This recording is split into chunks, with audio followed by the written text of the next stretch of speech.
And we are live.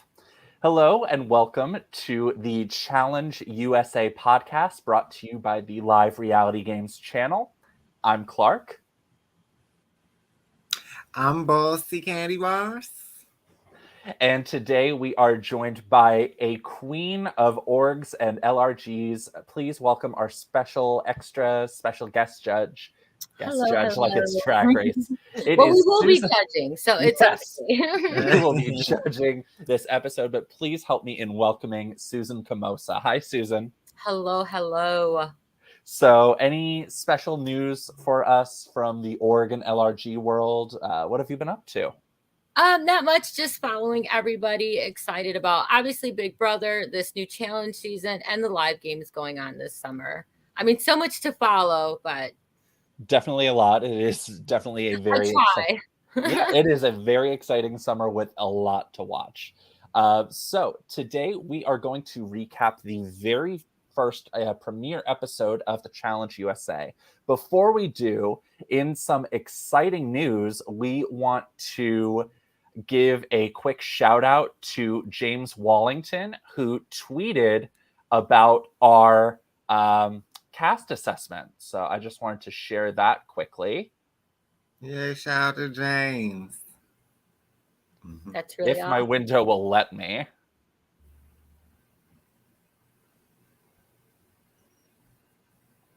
Now it's going to give you problems that we're live. Yeah. He really did. He had it up. It's a great tweet. He'll share it in the comments. I'm trying. Is it showing for y'all right there? No, it's like showing the StreamYard. I'm trying. I am not super tech savvy. It's still not showing? No, it's just showing your screen share. All right, let me try again.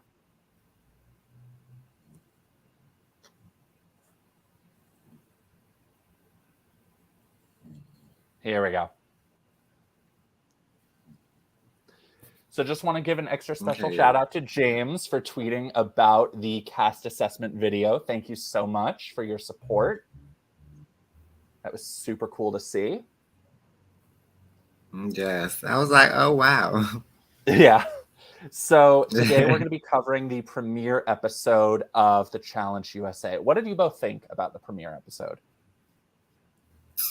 I think it was a good premiere episode, actually. And it was a good premiere episode for me personally because I don't know a lot of these people. And I like watching stuff when a lot of people are new and fresh. Even though I know they are from the same circle of like shows, they haven't been on a show together. So I'm excited to see how they do that. Well, yeah. I loved it. I'm not really into the challenge like a lot of people, but knowing the Big Brother, the Love Island, all the characters, because I watched the reality shows, to me, it was great. I loved seeing a lot of them there. So I don't really know who I'm rooting for, but I enjoyed it a lot. But I'm a newbie to it too. So it could just be fresh meat for me, different styles and everything. And I feel like watching the premiere episode, I think this is a great starting point for the challenge on CBS. Obviously, there have been 37 plus seasons of the challenge on MTV, and the MTV audience is very familiar with how the challenge operates. So now bringing it over to CBS, it is a very fresh start. I think this is a great cast to sort of start out the challenge CBS, and hopefully there will be more seasons to come. So first off, we got a shout out from Lori Lyon on the YouTube channel, just saying hello. So hi, Lori, and thank you for watching. Hey, Lori. All right. So I watched the premiere episode in full detail last night for the second time, and I've got copious amounts of notes right here. Oh my God. I've got 2 pages. So nothing like that. Yeah, so we are going to recap the premiere episode. So starting off with the recap, so we have quite a few people that started with just a little bit of blurb about their backstory. The first person that speaks is Tyson. And Tyson brings up how he wants to win every single challenge on the challenge. Thoughts about that? Well, I mean, you know me, I love my egos and I love my villains. So for me, that was great. I mean, Tyson is actually what roped me in. Somebody said, hey, Tyson's going to be on the challenge USA, so I didn't care about the rest of the cast. I was already hooked on that alone. Yeah, I liked it because I like when it's like a person that just gives me like a dominant vibe.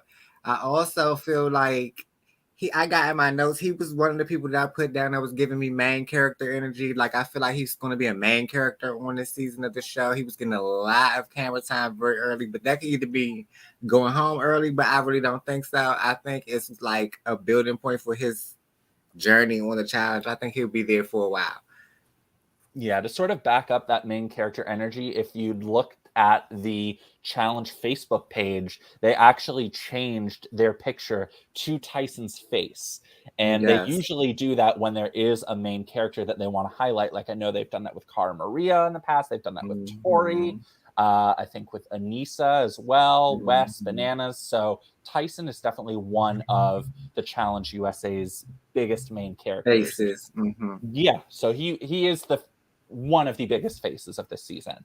I feel like him coming in with a confessional saying he wants to win every challenge is coming across cocky, but I feel like he at least has the goods to back it up. Like, he's definitely going to be a strong competitor. So if there's anybody who comes in and says, yeah, I'm going to win every challenge, I'm just going to beast everything, with sort of like this very chill attitude about it, it's Tyson. Tyson can get away. It reminds me of like Wes on the main show, kind of like I'm not saying he's exactly like Wes, but the vibe he was giving off was like Wes, and I like that for the challenge. I like when they come on there to compete and really don't care. Like, his confessionals was even good. He did not care about anything that was going on, and I like that.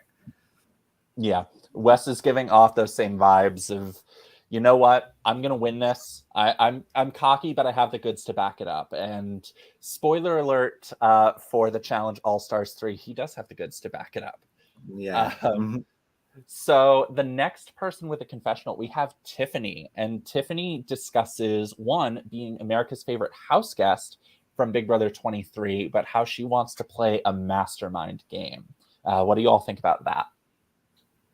Oh, I think she can. She played a mastermind game in Big Brother. Everything was literally, if you go back, under her control. Nothing, no big decision was made other than what's her face going home to Julie early because they had the cookout deal. I mean, other than that, I mean, her game was flawless. I think if anybody can pull it off, she can. I understand the challenge is a lot more competition based. That's my only worry for her. Like, I mean, I want to see the strategy. Obviously, I love Big Brother Survivor. You could not win and do things, but my worry for the challenge is that may not work for the weaker players that can't beast their way through something, especially with the way the switches work. But we can talk about that later. Yeah, that is down the line. That's some time to go. Yeah. Bossy thoughts? With Tiffany, that's another one that I had that was giving me main character energy. But like I said, that could mean going home early or there for a long time. I know that Big Brother storyline is definitely a main topic this first episode. And it was a lot of Tiffany, a lot of Xavier, and a lot of Alyssa and Derek as well. So, like I said, Tiffany is a mastermind, but I think Tiffany needs people that can win things so that she can mastermind her way through. She can't just, think that it's going to be as easy as it was on Big Brother to talk her way through everything. Yeah, I mean, Tiffany is going into a house with arguably almost twice the cast size of Big Brother, so it's going to be. And a lot of them are a lot smarter than the cast that she played with. So yeah, you got a lot of Survivor veterans. You got quite a few amazing race competitors who have made it very far in their seasons. So trying to mastermind through the season is going to be quite tough. But I don't doubt Tiffany's abilities. So the next person to have a confessional is Angela. And Angela sort of discusses her edit in Big Brother 20 and says she came across as cold-hearted, ruthless, and stone cold. Thoughts about that? I don't know why that's a bad thing. She seemed disappointed that that's how she came off. I mean, I will follow up with what Susan said. I don't see it as a bad thing. I see it as she played a very calculated game. I feel like the only real point with Big Brother 20, with her being ruthless or stone cold, was with Rachel's goodbye messages. And Angela was just like, bye. I like, you're out, you're done. I want nothing to do with you. And Rachel was like, what's wrong with Angela? But other than that, yes. she's a strong competitor. She knows she's going in as one of the strongest female competitors. So for her being considered ruthless and stone cold, one, I at least appreciate that she realizes that that is how she came across a little bit in the edit. You have these big characters in Tyler, in JC, in Brett. But see, that's the problem right there. It's because she's a woman, they're calling her cold-hearted and stone cold. If she was a man playing that game, she would be praised and wow, he's so strong. So that's why I don't think it's an insult. I think she should feel like a compliment because they don't know how else the words to describe her. Absolutely. I mean, it's condescending in a way, but she should take some pride in it. Absolutely. You are spitting true facts right there. For me, when it comes to Angela, I'm going to say I do think that she is one of the strongest competitors on this, female competitors on the show. I do think that she played a very calculated game in Big Brother. I don't think that being cold-hearted is a bad thing. But to me, she didn't. I think she was ruthless in her goodbye messages, but I don't think she was as cold-hearted as everyone wants to say, because she was kind of scary to me because she did it after they were gone. One of the HOHs she hid in the room from Bailey. So as far as her being cold-hearted on this show, like she was on that show, she might be able to do it only because she got the physical strength to do it, and the intimidate, like people are already intimidated by her to do it. Yep. So yeah, I think she'll be able to get very far in this game. So to also start out the premiere episode, there were a couple other people that had an early confessional before TJ arrives. So there's Danny, who's talking about his football background. We have Kayla talking about her experience on The Amazing Race. She was on the most recent season, so she is very fresh off of her second place finish on The Amazing Race. We have Xavier talking about winning Big Brother 23 and being the first Black winner of Big Brother. And then we have Desi talking about her pageant background. Thoughts on any of those four and what they brought to the very beginning of the premiere? I'm going to go with the girl that got second place in the current season of Amazing Race. I love Amazing Race. Don't get me wrong. I was glad that we got that season. However, I don't feel like it can compare the competitions to the other season. Obviously, it was during COVID, so they had a lot more puzzles, looser based. They all had to go up that gondola together to get to the top. They only could take one ride. So I feel like it really wasn't like, oh, well, I got second place. You didn't have all the fun of missing your flight, somebody getting this one, you getting the third one up. I think it was pushed too close together. So, I mean, maybe she was strong for that season, but I wouldn't say that she's a threat because of that, because I don't think it was like the full Amazing Race. You know what I'm trying to say? Like the competition-wise and stuff. I do agree with that. I do think they are a very strong team. Their stats did prove that. But I will say that season did have more non-eliminations than usual. They did have the eliminated teams. I think it was like Michael and Mo and Arun and Natalia returning. And they were not very strong teams. So I do think while Raquel and Kayla were a strong team, I do not think they went up against strong competition in The Amazing Race, except for the people in the final three. I know like Lulu and Lala were participating, and they definitely redeemed themselves from early legs, but I do think that season did not have as fierce a competition as, say, James or Leo had in their seasons. Right. So I think that puts her at a disadvantage there. A little bit. Bossy, thoughts?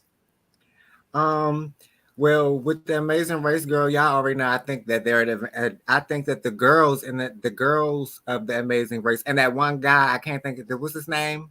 It's another guy, not James, the other guy from Amazing Race, Leo. I think that Leo and the girls are more endangered than James, because James is already in there trying to save people, himself and his partner. The other ones are just like, oh my God, I got David. So I'm going to agree with y'all. I don't really think that they're a threat at all. And when it comes to Xavier and Big Brother, I don't think with the stacked men on this cast, I do think that Xavier is stacked, but I don't think he's really stacked up against these guys just because he won Big Brother. So I'm excited to see him, and then with the whole cracks in the Big Brother alliance, I don't know about Xavier. Yeah, so we'll definitely be getting into the cracks in the Big Brother alliance. But before that, TJ arrives, meets the entire cast, and just sort of discusses, brings up all the other shows. You may have been on The Amazing Race, may have been on Love Island.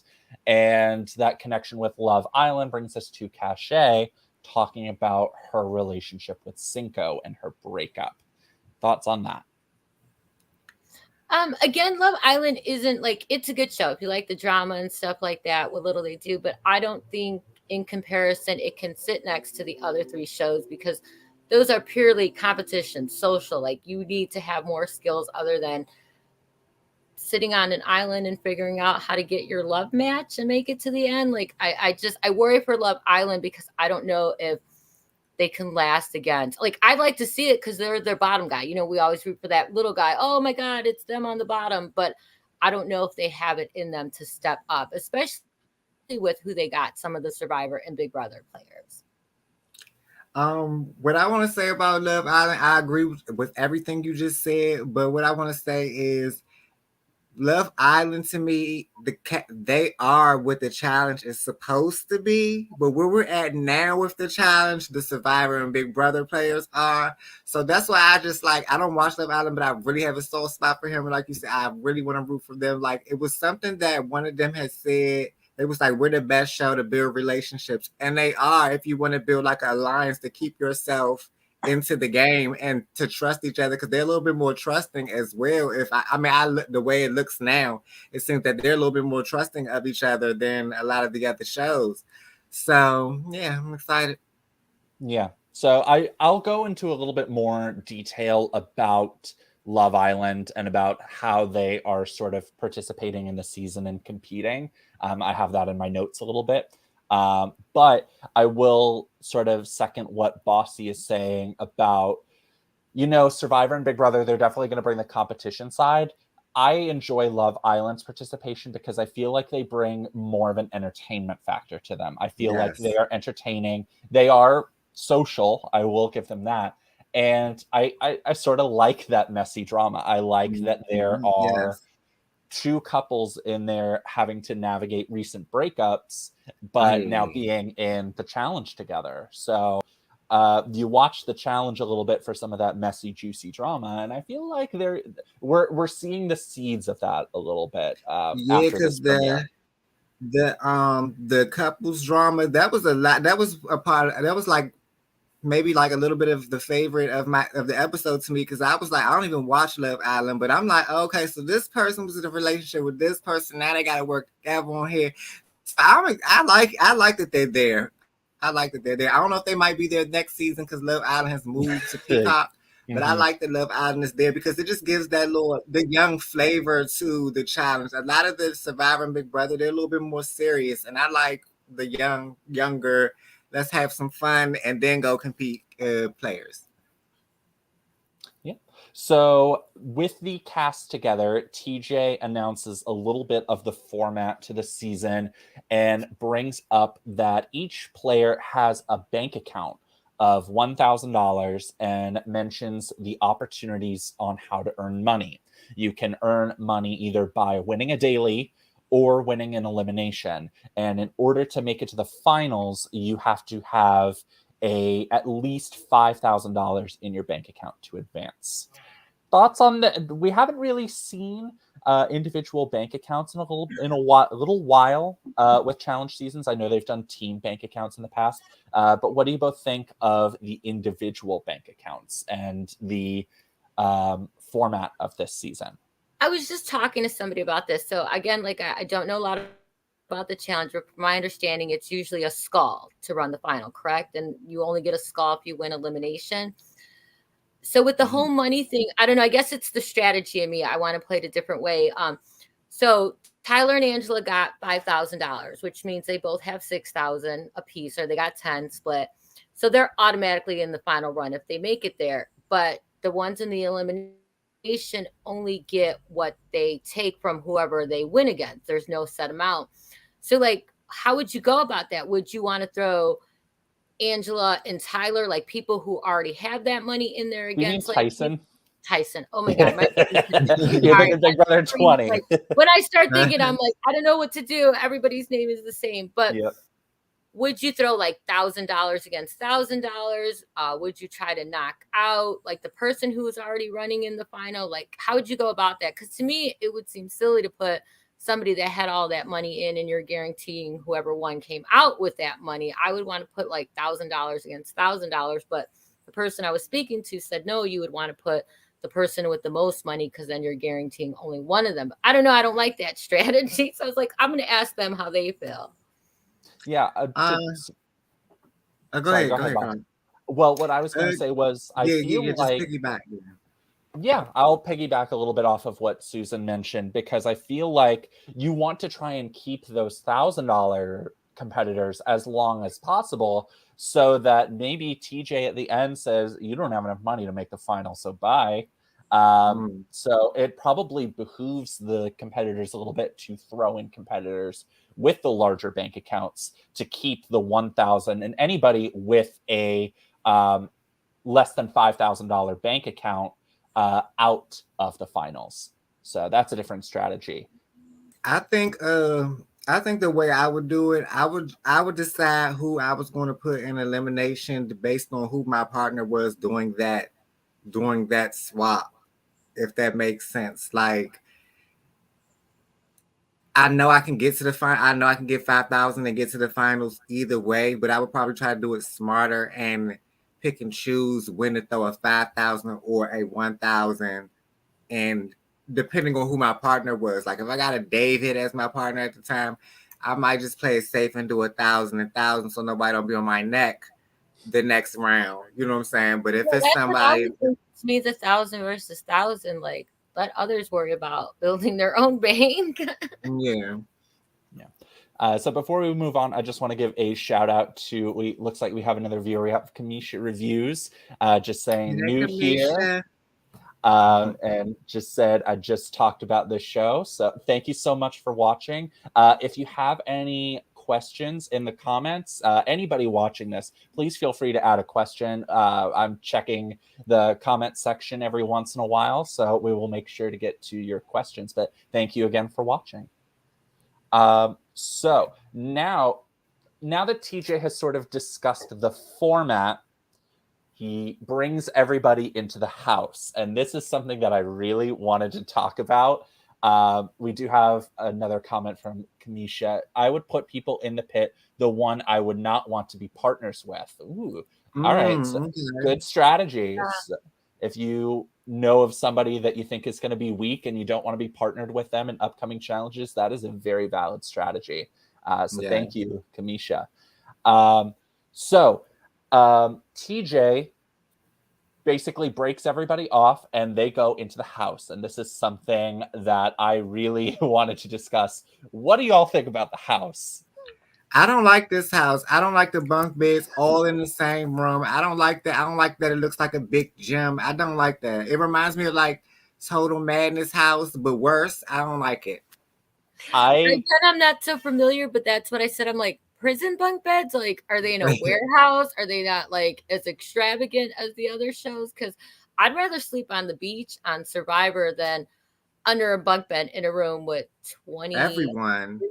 Everyone is in the same room. Like, I don't like that. Yeah. So Susan, to sort of like bring you up to see. So for Total Madness, what they did was they had the entire cast, because I think it was in like Russia or something, or in the Czech Republic. I don't remember. I don't remember either. But they had everybody in an underground bunker as the house for that season. So it was different. It was unique. This, however, I got absolute nightmares looking at it. I was like, to have 14 bunk beds, and these bunk beds are like metal bunk beds. I'm like, they look like when you see in the movies and it's like the bad place and all the kids are sleeping together. Yeah, so 14 like an bunk orphanage. That's what it looked like. Yeah. Orphanage. Oh God, that is a terrible comparison, but so true. So we do have a comment from Lori. What does the house look like on the MTV Challenge? It's So always changing. it is always Sometimes changing. it looks like this, and sometimes it's very extravagant and pretty.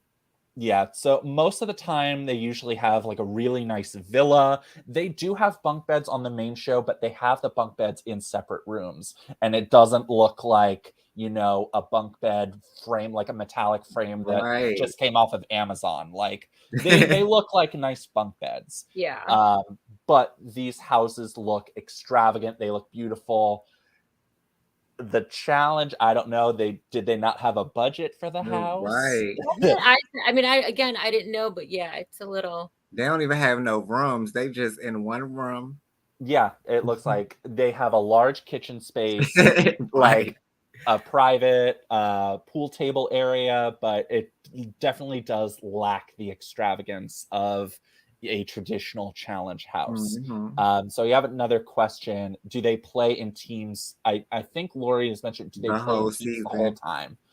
So sometimes it depends on the format of the season. So I know a lot of the challenge seasons are in pairs. There are a couple seasons where they're individual. There may be some seasons like War of the Worlds 2 that happened a couple of years ago, that those are in two teams, but they give the opportunity to switch. But most of the time, whole season, it depends what season there is. Yeah. Bossy, if you care to elaborate a little bit more, because it varies season to season. Yeah, like sometimes they'll play into teams and then they might split them up halfway through. Sometimes they'll play to teams the whole time. Sometimes they play the teams and then go solo. Sometimes they play large teams and go to smaller teams. So it just depends on what they're going for the season. Like if the season is like Spies, Allies, and you're attacked, like no, if the season is like Bloodlines, you'll be with your partner the whole season because that's your blood. So yeah, like with Spies, Allies, and Allies, the most recent MTV Challenge season, what they did was they started the competitors in pairs, and if you won an elimination, you had the ability to pick a different partner from another pair.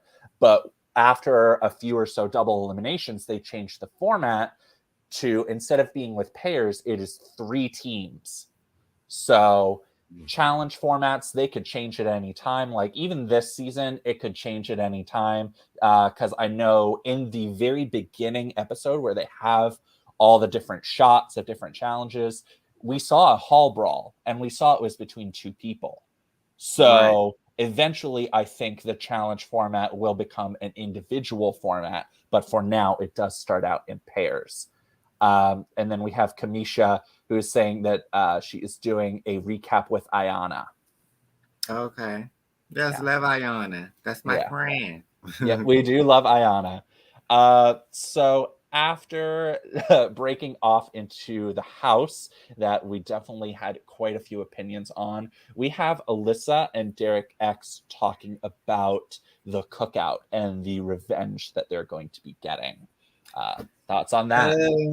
I like this. It was entertaining to me or whatever, but I have 2 different feelings for each of them. Like with Derek X, it's a little more like, yeah, we just need to get the cookout out right now. But with Alyssa, it's giving more like, I know they gotta go, but let me let them live right now. But I'll get them. With Derek, it's just like they gotta go right now, and I was like, Derek, no, you kind of need them like for right now. But and then with Alyssa, you know, I'm getting a different vibe from them, and then I think.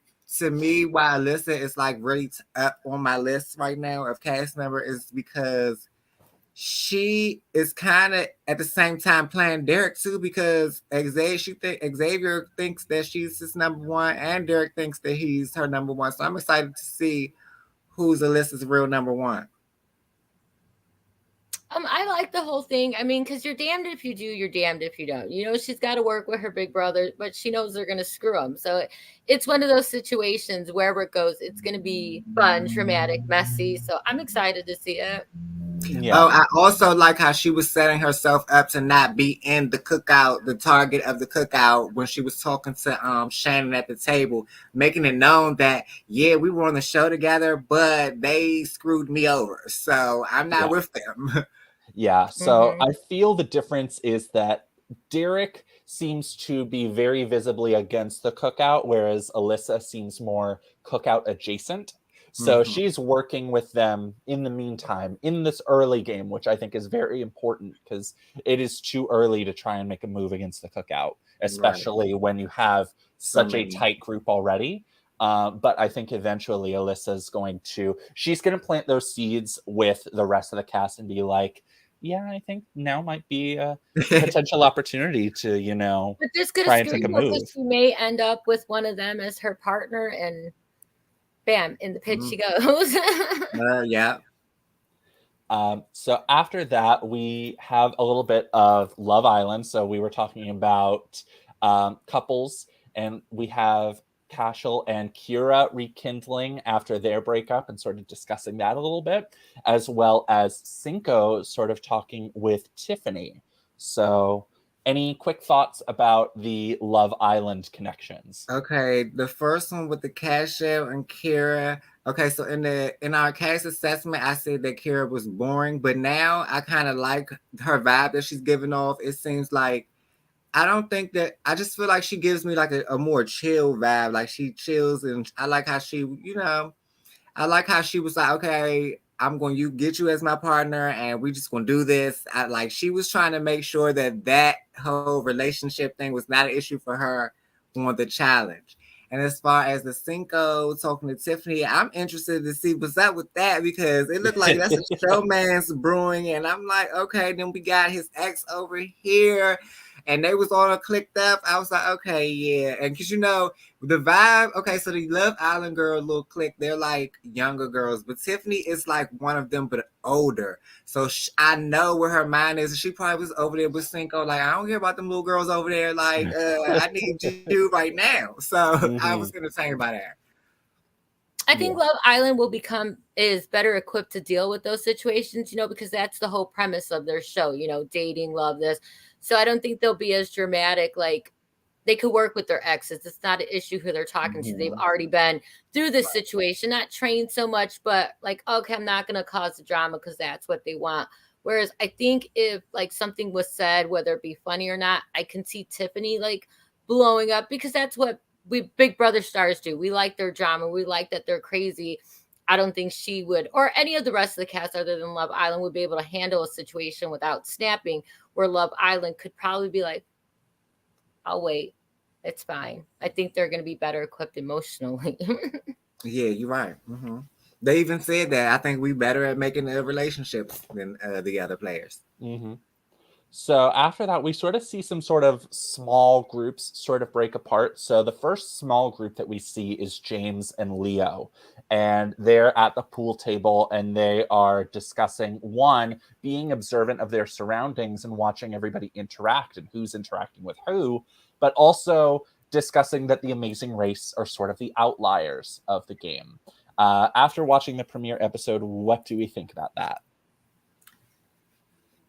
I mean, I agree with them. Like, they are kind of out. It's only like 4 or 5 of them. Like, there's 3. I feel like they were 3. Well, 3 of. I feel like they were set up like on here. Like, they are at a real disadvantage. And I mean, yeah, they're at a disadvantage because you just have too many of the other cast members. I can see if it was. I was about to say they wasn't because of the partner situation, but they still set up because the other teams can just decide James and Leo and whoever their partner, they can go. It doesn't even matter at that time who their partner is. They can just go. So I don't know. I agree with them with that. What they were saying about how they need to watch. I agree. Yeah, they have number wise, they're at a disadvantage, but I think as far as if we're just saying like Survivor or Big Brother players have the choice, I think Love Island's at a disadvantage there. So what I sort of wish is, sort of after watching that discussion as well as watching the format and how the early game strategy is sort of coming together. There's a cast of 28, and there's 4 shows being represented. Why didn't they do an equal 7 across the board? That's what I wish they would have done. Do That's 7. It seems like they was just so worried about getting the entire cookout that they could have just left a couple of them off, you know what I'm saying, kept Alyssa and Derek, and then put some more Amazing Race. Yeah. I feel like the fairest thing to do was have 7 Survivor, 7 Big Brother, 7 Amazing Race, and 7 Love Island. With this early game strategy, and we'll go into more detail about it, I think that would have been the fairest thing going in, and that would not have been an issue. Right. The next group that we have is Sarah, Dom, and Xavier just strategizing a little bit. They're sort of discussing that Survivor is the one that has the advantage. But then the other groups that we sort of see together, we see Cachet, Justine, and Sally, all the Love Island girls socializing. And then we have Azah, Desi, and Shan socializing. Any thoughts on those groups? I think the conversation that stood out to me the most was the Azah, Desi, and Shan, only because Azah's not even on Survivor, and the other 2 girls were. So it was interesting to see them talk about navigating without even knowing or being cool with a lot of their own cast members. That because they were saying that Sean was pretty confident. She's like, no, Survivor's sticking together. They ain't breaking up. Like, she wasn't even hearing that, and I was like, I wouldn't have said it like that. I mean, because those words trickle down to other people. No. Yeah, I agree. Yeah. So my eye sort of went towards the Cachet, Justine, and Sally conversation, and this is what I was sort of mentioning, or what I was going to mention a little later, is it seems like with the Love Island girls, most of the scenes with them socializing were with other Love Island girls. So I feel that they are social competitors, but they really needed to start branching out to other shows. And most of the scenes that we saw in the premiere episode were the Love Island girls just clicked together. Yeah. Like even in the bar scene a little bit later, you have the Love Island girls very cliquish, very sticking together. And that is just going to be a disadvantage for them going through. I agree. But we'll go into more detail about that in a little bit. We do see Shannon from Love Island. She sort of seemed checked out about the game. Unbeknownst, they didn't mention this in the edit, but her partner at the time, Josh, was an alternate for the season and got cut at the last minute. So do we think that part of the reason Shannon was checked out was because Josh was not there and she was competing without him? That makes sense. I think it could be a little bit of both. I think it could be a little bit of she didn't really know what she was ready for, what she was coming into, and she had to come into it without her partner at the time. But at the same time, Shannon was definitely giving me main character energy. She was all up and through this episode. I definitely love me an underdog story, and I love me a bad bitch. So I'm here for Shannon. Yeah, she was definitely giving me both of those. I like the fact that somebody is coming into the game and thinking, this may not be the scene for me. This may not be the vibe. I think I'm ready to check out a little bit. Like, most people feel that, why are you there? Why did you waste a spot? But I feel like that is the start of a very strong story that we sort of saw later on that Shannon was getting together. Yeah, she got it together. She was getting I imagine a lot of people feel that way. It's overwhelming, but that's what I'm saying about Love Island. Like, they're used to sharing their emotions and stuff. She probably thought there was nothing wrong with like, oh, I'm just sharing. I feel maybe what she wanted was like, oh, I feel alone too. But what she got was, no, we're going to send you home. And I like that she quickly snapped out of it and didn't like, oh, well, now they're sending me home. They came together and figured out, okay, I want to stay. Let me go tell people I want to stay. Yeah, because she was saying something like, I'm blonde and they don't take me serious. And I'm like, okay, sis, this ain't Love Island. So the only way they're going to take you serious is if you do something serious for them to realize that don't play with you. And I think that they did that in the challenge. And I think that James did a good job of saving her ass in that, when they was about to put them up for elimination as well. Yeah, from going in. Yeah. So now that we have that, now we go into the very first challenge of the Challenge USA, and it's down to do the math. And to sort of recap what the challenge is, they are split up into male-female pairs, and they have to rappel down this 22-story building, and there are numbers, and it's an equation. So they have to do the equation in order as they're working down the building.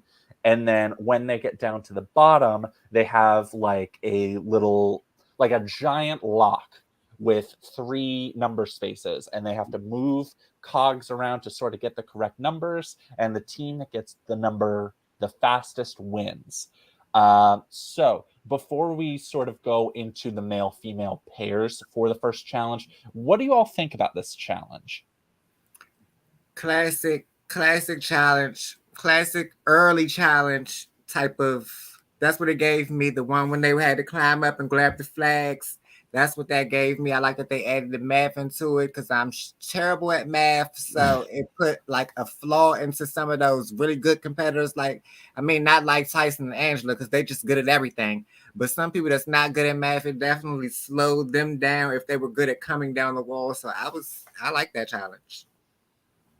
I thought it was good. I expected the Amazing Race players to do better than the other players. I mean, because you think of like the challenge format, we see more elaborate stuff like heights and jumping and things like that in Amazing Race versus Big Brother. Not that they're hard comps, but they're more carnival-like. You know what I'm saying? Things that you wouldn't be really scared to do, or heights. And Survivor, it's just more like endurance-y rough. So I thought Amazing Race would do better than they did. Yeah, I do think this is a good first challenge to start the season with. I will say it did come across a little bit basic. I have seen this challenge in other reality shows. Like, think about The Mole that was just on Netflix, and they had to rappel down the Hoover Dam, and they had to move around. Yeah, I was reading the most recent Reality Blurred by Andy Dennert, and he mentioned that this challenge was very reminiscent of The Mole 2, where they had to rappel down the dam, and they had 4 math equations, and each equation would produce a number, and they had to put those numbers together and work together as a team, and felt that The Mole 2 did it better. And I have to give Andy 100% credit on that. I do agree with him that while this is a good challenge to sort of start off the Challenge USA with, this is not a challenge, like it's not an original challenge. We've seen it in other shows before, and other shows have done it better. But it is good to start off a season with. It's easy for first-time viewers watching the challenge to sort of follow. And first-time players. Yeah, the first-time players. They're like, give them a heights challenge to scare them right off the bat. Yeah. Like that's good. They get the vibe of, oh, this is what the challenge looks like. So no complaints about that, but we do want to see a little bit more originality in challenges. So to sort of discuss the male-female pairs, they are allowed to pick their teams. And we sort of see like the initial strategy come together. Thoughts about the strategy in picking pairs? I think their strategy was terrible in picking pairs, but I'm glad that they get to swap them out.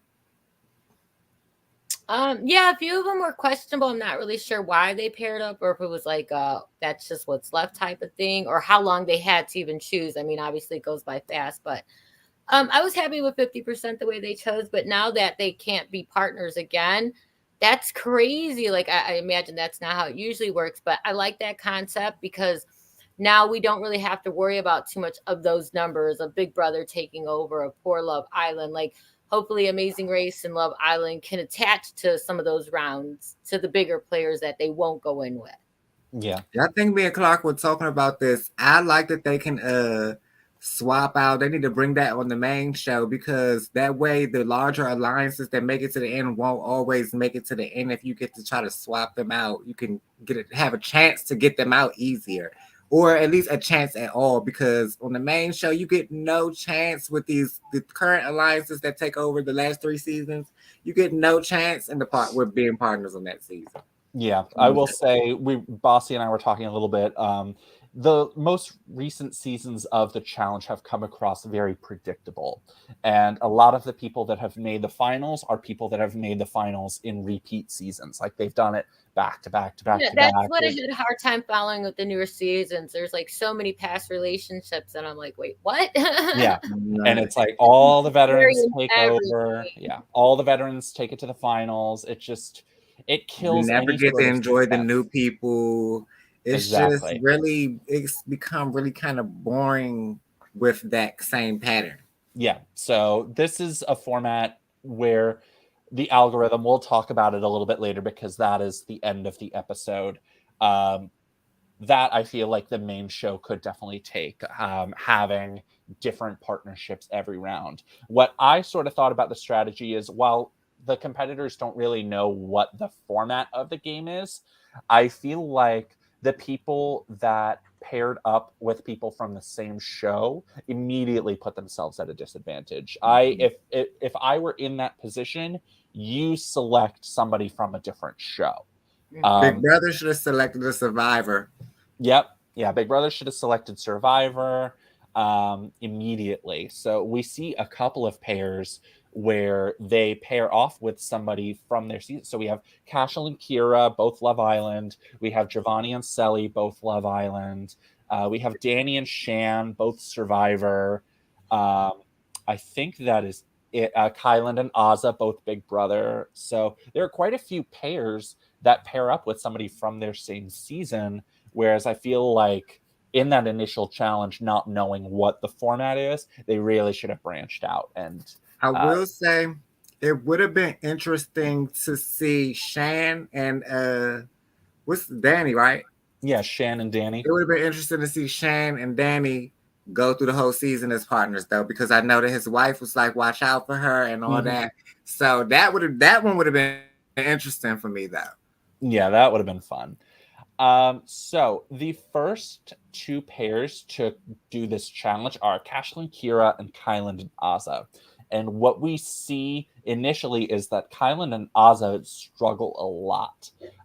So each pair gets 3 attempts to try and figure out their number. And after 3 attempts, if you cannot come to the correct number, you have to go all the way back up to the top of the building, 22 stories, and then have to repeat the same step over again. So Kyland and Azza miss their number the first 3 times and have to go all the way back up the stairs and do the process again. They complete it the second time, but we see that Azza is really winded, faints, really out of breath. We see no medical around, which is what Andy from Reality Blurred mentioned also. Where was the medical? Like, where is the water? What do we think about Azza fainting and, just sort of being left there? I'm gonna say I'm proud of Azza because I wouldn't have went up there a second time. Like if I was feeling like her, it would have been no second time. I would have been like, you know what?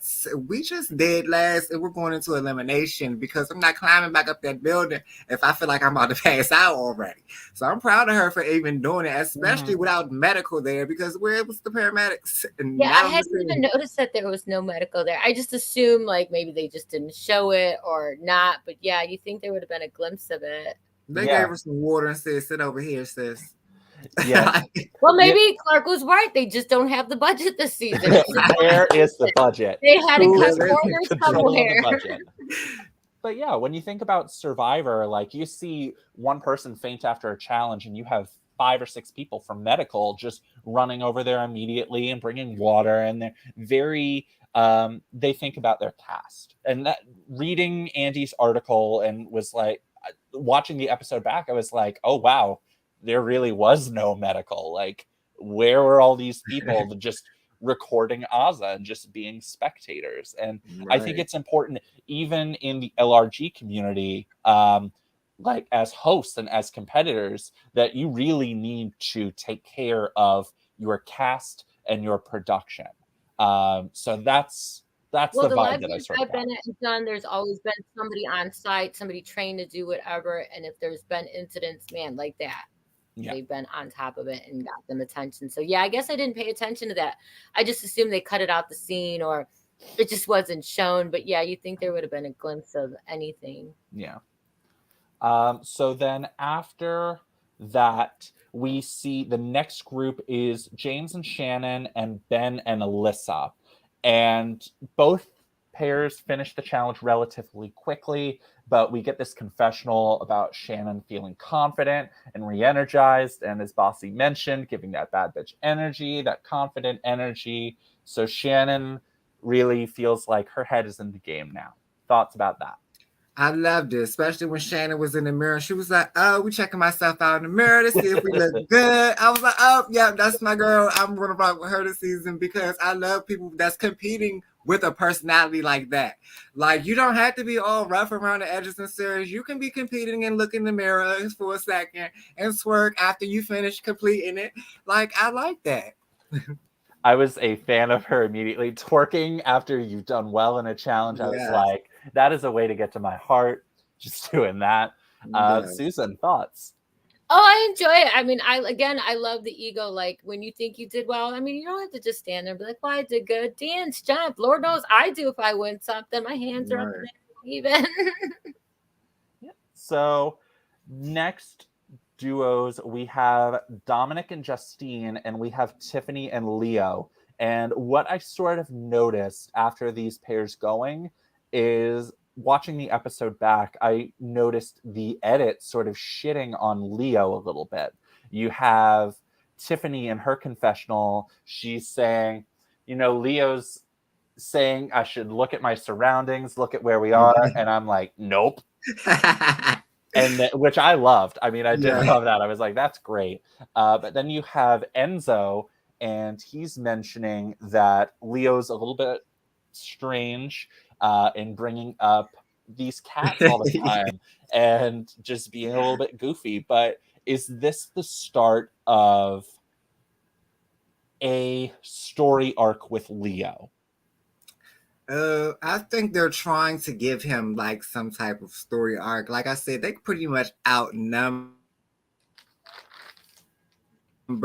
James is doing stick around. Leo ain't doing too good at making sure that he can stick around. So I think this whole cats storyline, because he does talk about them cats a lot, it's going to come to an end real soon. But I think they try to give him his little shine right now. Mm-hmm. I think they were pumping him up a little, and I'm going to say this in the nicest way possible. I think they were hoping for that same, like, I don't know if you watch the Afghanimals, all their seasons on Amazing Race. Like, they were such a fun pair to watch. Like, I love watching, energetic, always something funny, you know what I'm saying? Not really negative. I think they expected like that from him, but I think that comes with his brother. You know what I'm saying? Not that he's less on his own, but with his brother, it's just more entertaining. Like, you have that yin yang kind of chemistry. And he's not bad. I like him, but I mean, if they would have brought him back with his brother, that would have been really fun. So I think that's what's going on there personally. Yeah. Okay. So next we do get a confessional. I think group 5 or group 4, we have Giovanni and Selly, and we have Derek and Cachet, and both finish. Giovanni and Selly sort of struggle a little bit, but they do get their challenge done within the first 3 guesses. But we do get a confessional from Justine saying that, Selly's my girl. I wouldn't be able to do this challenge without Selly.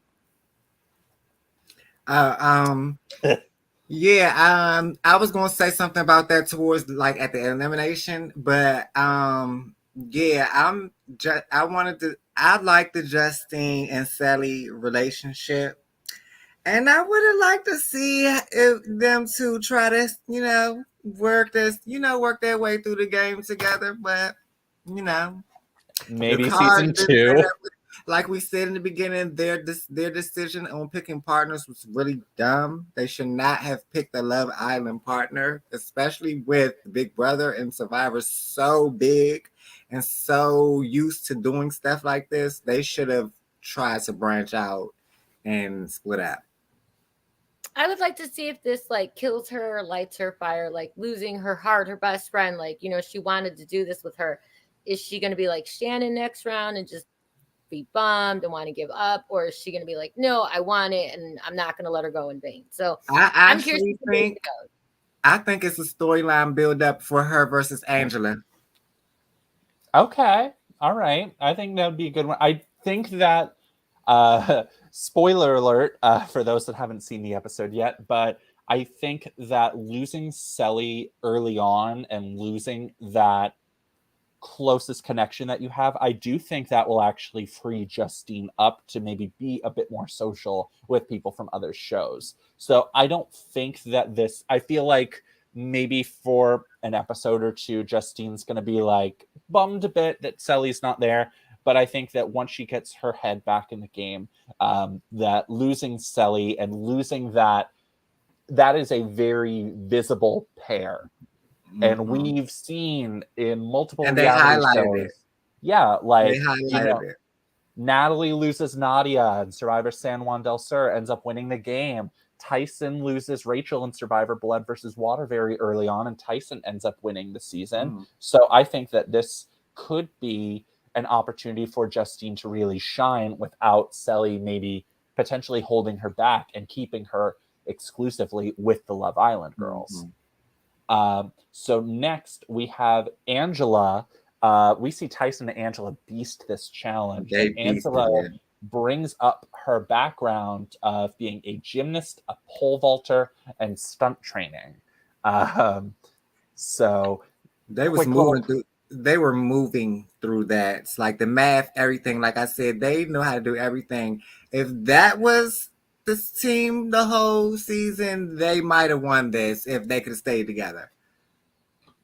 Yeah, I agree. But I expected Tyson and Angela, regardless of who they're partnered with, to just figure it out, pick them up, and carry them to the end. Yeah, it didn't surprise me how well they beasted this challenge, but hopefully now that they won't be able to work together until possibly the very end of the season, if they make it that far, that they won't be able to work together anymore. They'll have to beast challenges completely separated. The only other team that we sort of see struggle, aside from Kylan and Azah, we have David and Kayla sort of struggling, and they missed the puzzle on their first two attempts. And from this, with David and Kayla struggling, we really only get to hear from Kayla in this situation. Watching the episode back, there's only one person that does not get a single confessional all episode, and that's David. David does not, he barely gets any airtime on his own. Thoughts about that? I want to say this about David. David to me is oddly, weirdly entertaining. Like, I just love to see him come in there and just be clueless. So, and with this, it just was like David had no clue what was going on. That's one thing. And then as far as him not having no confessionals, that's probably why he didn't have no confessionals. He didn't know what was going on. But I do think David's confessionals will pick up though, because eventually they're going to be like, okay, we gotta get Big Brother, we gotta get Survivor. David's with Big Brother and he don't have nobody from his show on Big Brother. So he's going to be like at the bottom of the Big Brother's totem pole if Big Brother has to throw in something. So I want to see if David is going to stick with Big Brother or if David is going to do David, because David is really messy with alliances. He doesn't know how to really get a hold of an alliance. Yeah, keep them to so keep we're saying them David is apart going to or together in the Big Brother alliance then. Yes, I think David could be I think David could be an easy. I think it could work two ways. I think David could hold Big Brother down, or if David wins some things, he can help Big Brother out. But it's up to David because David doesn't know what's going on.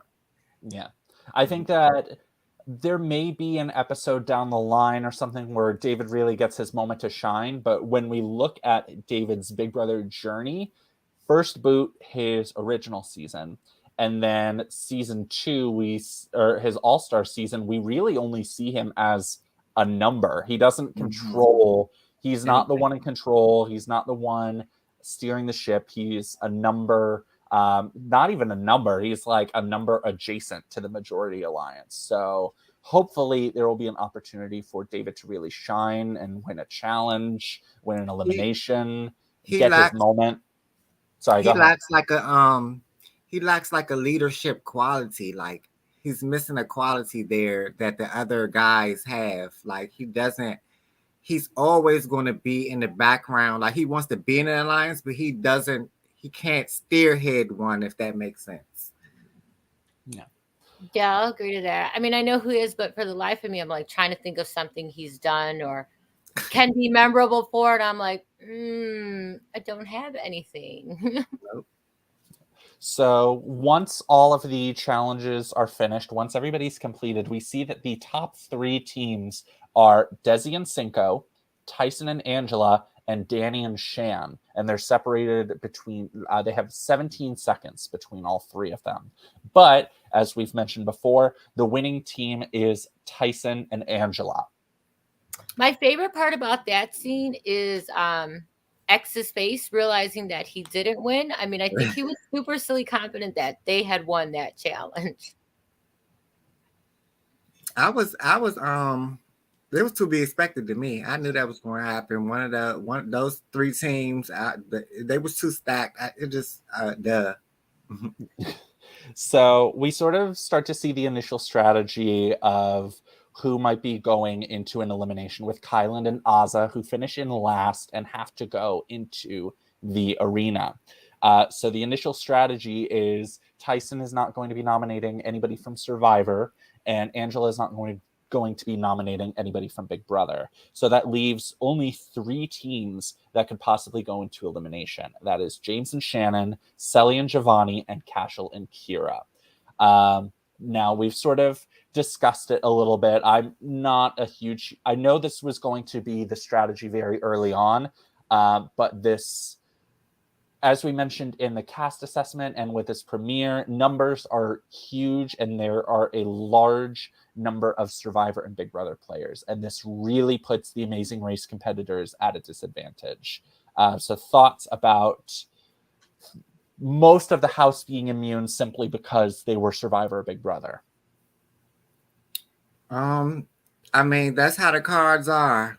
That's how the casting was. That's just how the cards are. It's nothing that they can do about that. There's nothing we can do about that. So I'm just going to go back and say that what we've been saying the whole time, I'm proud of James for getting in there and making sure his ass was not in that elimination and saving Shannon's ass in the process.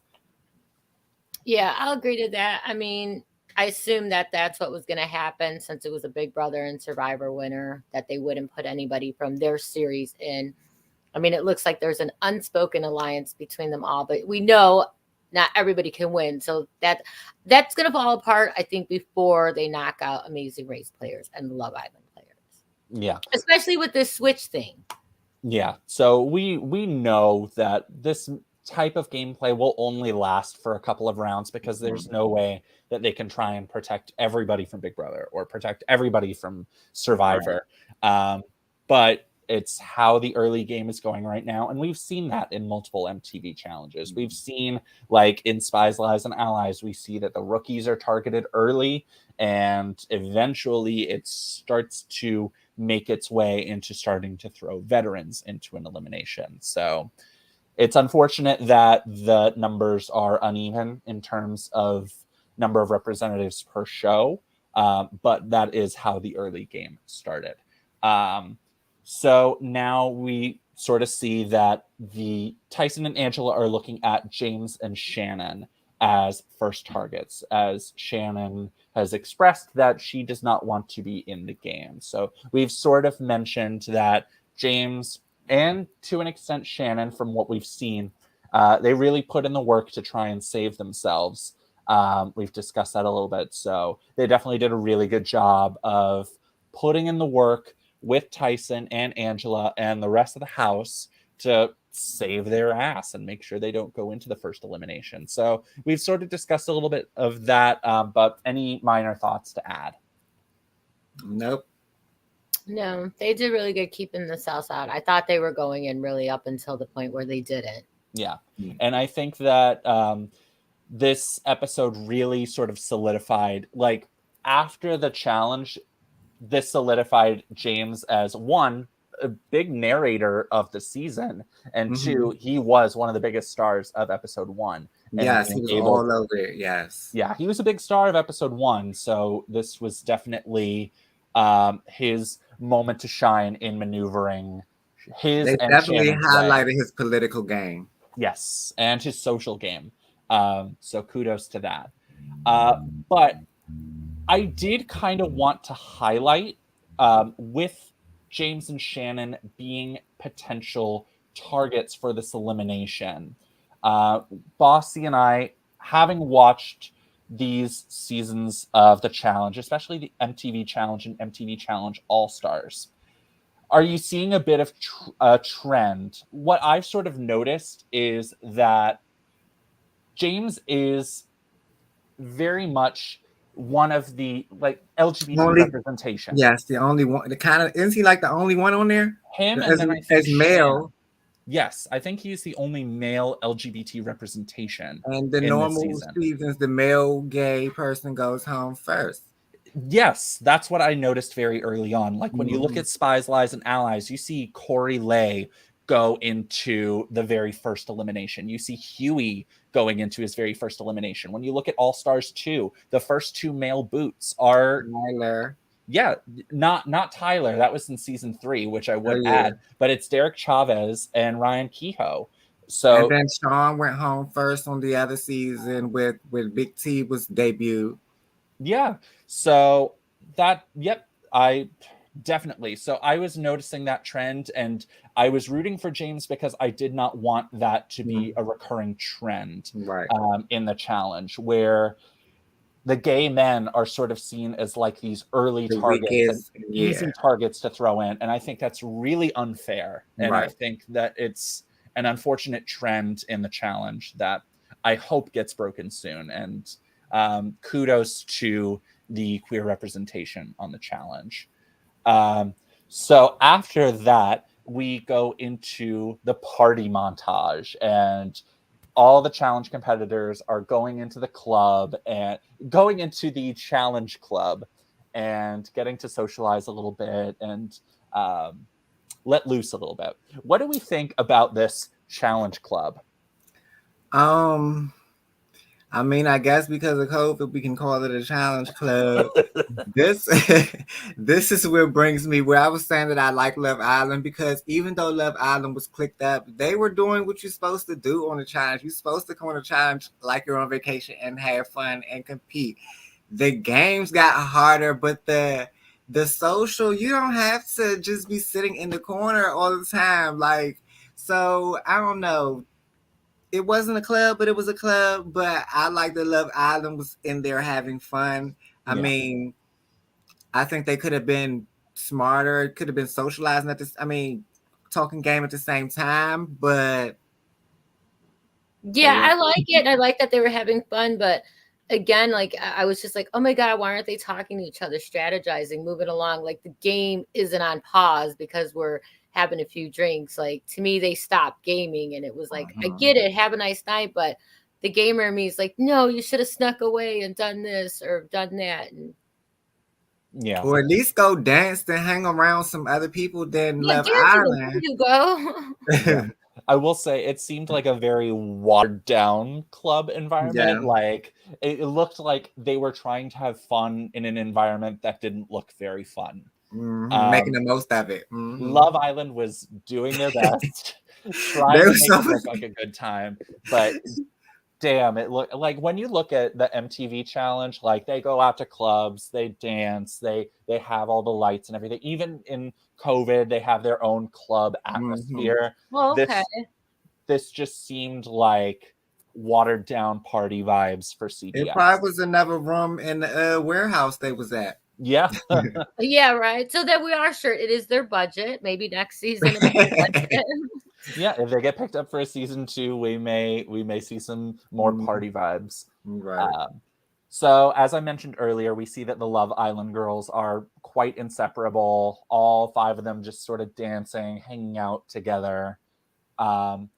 And then we see that the start of James and Giovanni sort of socializing, and we see that James begins politicking to stay, coming to the realization that he and Shannon are in danger. So I think all three teams in the bottom, like all three vulnerable teams, they know that it's one of those three teams, but they're just hoping that it's not them.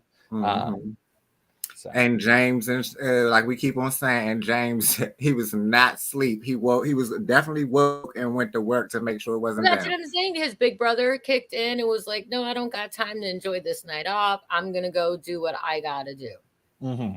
Which maybe if the others had, yeah, I mean, right, maybe they might have went in if they spoke up. Yeah, so we don't know what sort of work Sully and Giovanni put in with Tyson and Angela to try and stay. Maybe they thought they felt safe because, hey, Shannon doesn't want to be here. But we're just going off of what we see in the edit. So then we go into the not so fast elimination. And this is a classic challenge elimination. We've seen it. Camilla versus Laurel. We see CT beasting this challenge and Invasion. This is a classic elimination. Kendall and Trishelle. Yeah. So thoughts on bringing Not So Fast as the first elimination? I'm glad they gave that to Azah because I didn't really want. I mean, I know it still wore her out, but I didn't really want her doing too much. And I know she's small and skinny. And I would think back to when Bailey had to do it against Anissa, and Bailey was moving through that car. So I'm like, okay, I really want Azah to stay. She's small and skinny. She can get through these knots. So I was really happy that they gave her and Kylan that as the because I just felt like I wanted them to stay. They had to go up the building 2 times. And Kylan really wanted to be there. He got called for the main season and this season. So I was just hoping that he got to be there a little bit longer. So I was happy, but not so fast for them.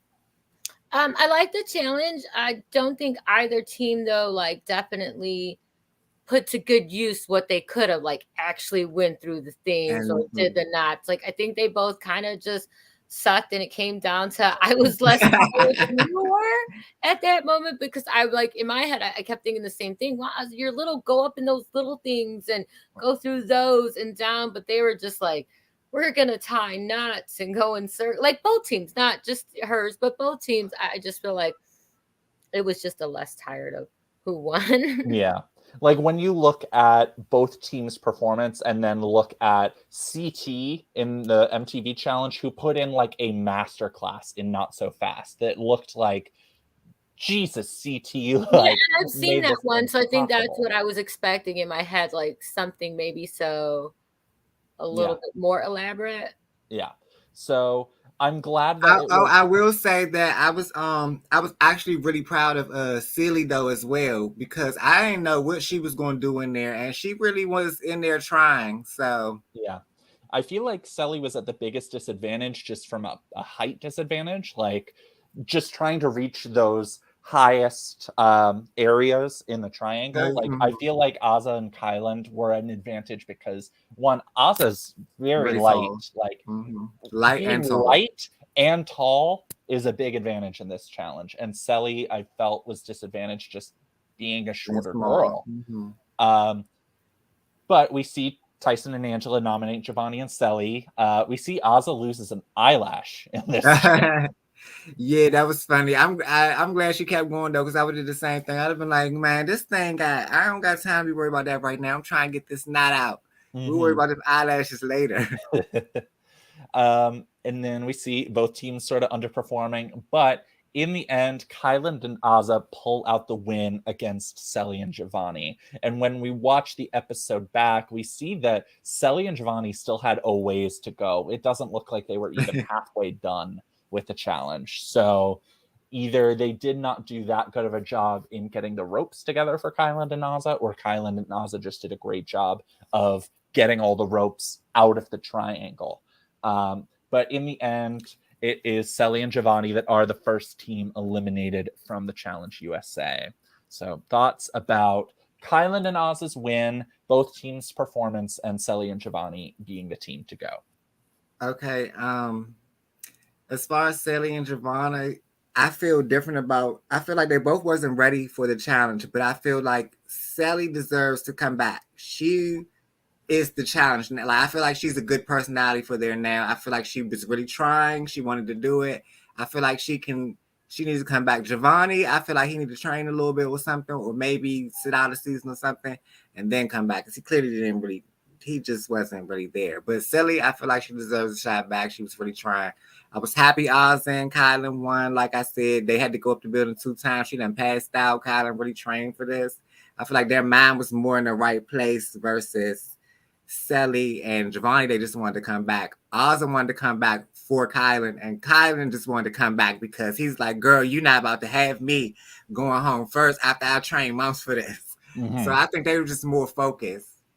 The most interesting part of that, the whole time going on, Tiffany was basically wishing she was in the pit with Kylan. Like, she was like, oh no, if that's me and Kylan, you know, we feel each other. We're each other's soul. We would have got through this. Like, I don't know. I just find that odd. Why would you wish to be in the pit with somebody? Like, granted, maybe he would have did better, but that's on you, not me. So I thought that was so funny in their elimination, though, when she was like, put. I was laughing so hard with that part. Yeah, she's like, she should be doing this and he should be doing that. Yeah.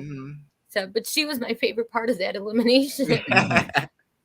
Mine too, because when she was doing like that, I was. So that says a lot about that elimination for me. So then, now that Selly and Giovanni are the first team eliminated, TJ announces the algorithm. So we know at the end of the episode that these teams are not going to be sticking together and that the partnerships are going to be changing every single round by random. Mm-hmm. Thoughts about that? I like it. Wait. Better chance. Not random? So you that's what TJ is saying. Yeah, I don't think it's random. Because I don't like when they say random, because they be rigging it and setting it up. Like, I don't like random. I would have liked them to just pick another partner next time. I don't like random. Because I don't believe this really random. Like you just said, I don't believe this random. They're going to be. I don't believe in America's House Votes. Especially if the show isn't giving what the production wants. Production is going to step in and set something up. So. Yeah, I feel like I like the concept of the algorithm. I like that partnerships change every round. And I like that you can't work with the same person more than once or in back-to-back challenges. But with the algorithm, what I saw was this is very clearly an opportunity for producers to sort of pick and choose who they would like these partnerships to be with. Especially if they have like a storyline they're highlighting and the person get a bad partner, they're going to switch that. I see Cache and Cinco working together very quickly. I see them working together probably within the next episode or two. I see Cashel and Kira already worked together episode 1, so we don't see that. But I do see, or even Cinco and Tiffany working together just to try and like... The producers have the ability to make these partnerships to try and get a story moving. Get a story moving, try and increase that drama a little bit. So I don't think it's random, but I do like this twist. Yeah. So my question would be, so if you guys, like, let's say it wasn't random and it was just pairs going all the way through with your partner, what would be your ideal dream team pair? Mine's would be Tyson and Shane. Tyson and Shan. Okay. Because they're really actually so similar, but you don't really see it. But you can. That would be my ideal team. They're not my favorite or anything like that. But if I was going to win, if I wanted to win, and we were doing like a draft, and I wanted to win, it'd probably be Tyson and Angela. Yeah, but now we know that I know that the girl Sarah's really strong and all that, but I would put, as far as the team type of thing, working together, I'd put my money on Tyson and Angela. I'd probably put my money, let's say, I think a team that eventually we could be seeing in the next couple of episodes that could do really well in a challenge would either be Sarah and Kyland or Sarah and Cinco. Okay. I think that would be a very strong duo.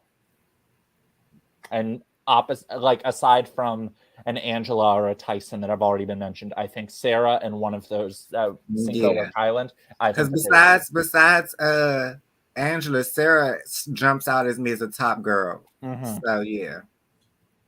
I can see that. So we've gone a little bit over time, but that is it for the premiere episode of The Challenge USA. Bossy, Susan, final thoughts on this premiere?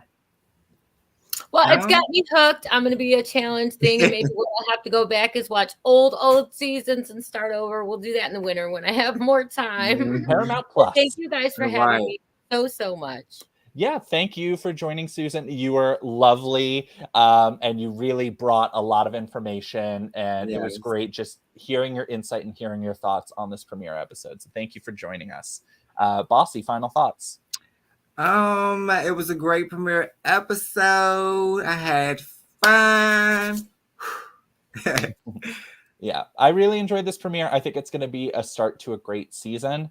I'm really interested to see these cast dynamics, what challenges they bring to the challenge. So it was a good little teaser. It was a good little start to a season, and I'm interested to see how it progresses. So that is it for the recap of the premiere of The Challenge USA. Bossy and I will be back next week recapping episode 2 of The Challenge USA with another extra special guest. And if you would like to be a part of The Challenge USA as one of our special guests, please reach out to Bossy or I. We are looking for special guests. Somebody every week. Yeah. We're also looking for a third permanent host. So if you got time, that might be you. Yeah. And you may be seeing Lance and Susan return in future episodes as special guests, depending on their schedules. So Susan, the invitation is always open if you'd like to rejoin. Thank you. But if you are interested in joining Bossy or I as a special guest on the Challenge USA podcast, from the Live Reality Games channel, please reach out to either of us, and we'd be happy to have you join us on this podcast. Thank you so much for watching this premiere episode recap, and we will see you next week. Bye everyone.